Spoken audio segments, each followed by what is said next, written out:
मैं जया शर्मा अपनी एक और कहानी के साथ अपने कहानी चैनल कुछ कहानी प्रियंवदा की जुबानी में आप सभी श्रोताओं का बहुत बहुत स्वागत करती हूँ। कहानी का नाम है बड़ी बहू अंजना। चलिए सुनते हैं प्रियंवदा की कहानी, प्रियंवदा की जुबानी, बड़ी बहू अंजना। निधि ने पीयूष के साथ अपने घर जाने का प्रोग्राम पहले ही बना रखा था।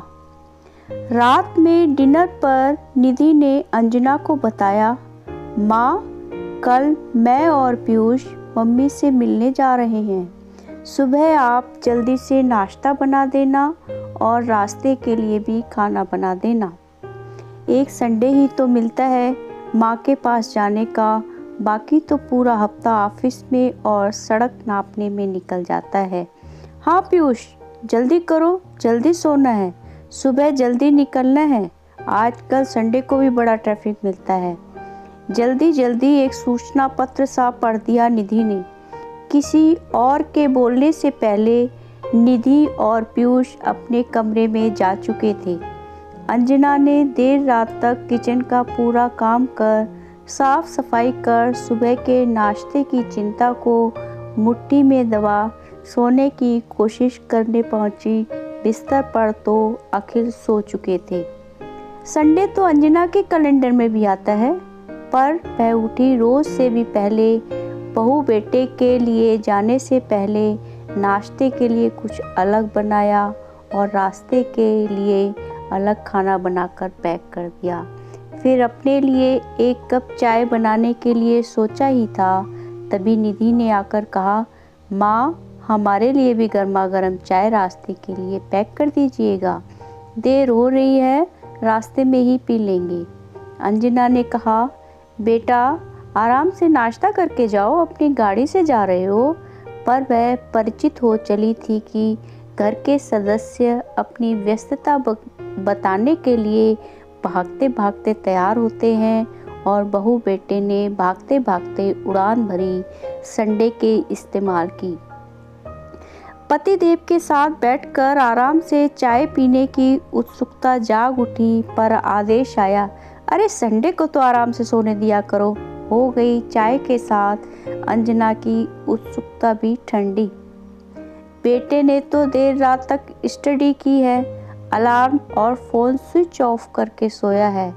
दोपहर 1 बजे दोस्तों के साथ फिल्म का प्रोग्राम बनाया गया है, तो दोपहर 12 बजे जगाने का बोला है। नाश्ते में कुछ खास बनाना है, संडे को तो कुछ अच्छे से बना दिया करो माँ। सुबह से अनायास बार बार गूंज रही है अंजना के कान में बेटे की आवाज़। सोचा मूंग की दाल के पकोड़े बना दूं, और यह क्या, बेटे ने पकोड़े मुंह में लेकर ही बोलना शुरू कर दिया, मम्मा क्यों नहीं आता आपके हाथ से बने पकोड़ों में होटलों के पकोड़ों जैसा स्वाद। अरे कुछ नहीं, साथ में चटनी, चटपटी चटनी बना देती, मूड खराब कर दिया। अब मैं बाहर ही खा लूँगा दोस्तों के साथ। यह क्या, बेटा निकल गया दोस्तों के साथ संडे एंजॉय करने। बेटी निकिता ने भी संडे फिक्स कर रखा है, ब्यूटी पार्लर, फ्रेंड और शॉपिंग के लिए। अंजना को छोड़ सब जिंदगी की दौड़ में अपने को मेंटेन करते हुए भाग रहे हैं। बस अंजना ही ठहर सी गई है और इंतज़ार करती रहती है किसी के रुकते कदम उसके पास कुछ समय के लिए तो रुकें। कभी अंजना का मन करता है भागकर किसी को पकड़े, पर कदम जिम्मेदारियों के धागे में उलझ जाते हैं। जब अंजना सासू माँ की बड़ी बहू बनकर घर में आई थी, तो आते ही घर की चाबियों के गुच्छे को छोड़ सारी जिम्मेदारियों का दामन उसके दामन से बांध दिया गया। सासू माँ ने मेहमानों की बातों से आव भगत घर के और लोगों की जिम्मेदारी होती, और खाने पीने की फरमाइश पूरी करना अंजना की जिम्मेदारी होती। देवर पढ़ रहे थे और नंदों को अपनी ससुराल में जाकर काम ही तो करना है, तो यहाँ तो आराम करने दिया करो। ऐसा आदेश था सासू माँ का। कभी अंजना के काम में कमी देख शुरू हो जाता।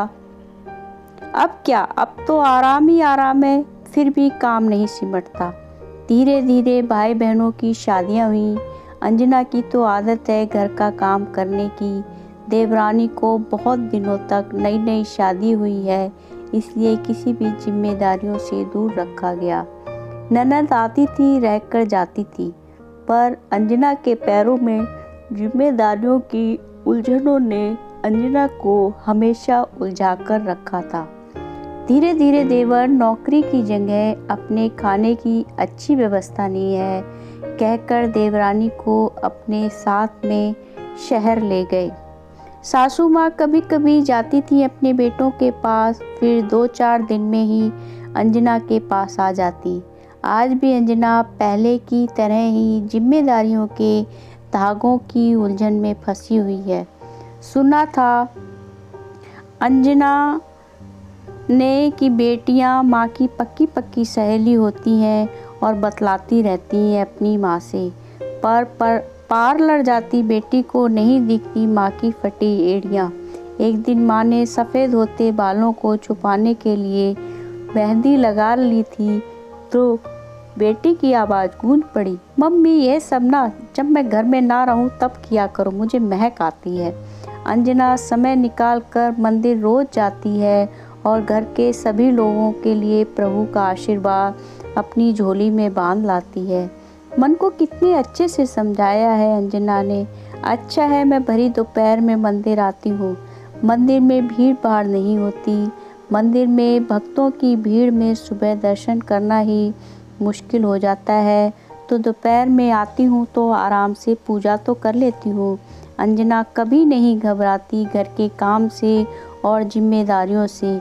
अपना ही तो काम करती है, पर अब चाहती है परिवार के लोगों के साथ कुछ सुकून के पल आंखें खोजती हैं, भागते हुए लोगों के पास ठहरता हुआ समय अपने लिए। अगर आपको मेरी ये कहानी अच्छी लगे तो प्लीज़ कमेंट ज़रूर करें। आपके कमेंट मेरे लिए उत्साहवर्धक होंगे। चैनल को सब्सक्राइब करेंगे तो मुझे बहुत अच्छा लगेगा। फिर मिलते हैं एक और नई कहानी के साथ, कुछ कहानी प्रियंवदा की जुबानी चैनल पर। आप सभी का बहुत बहुत धन्यवाद।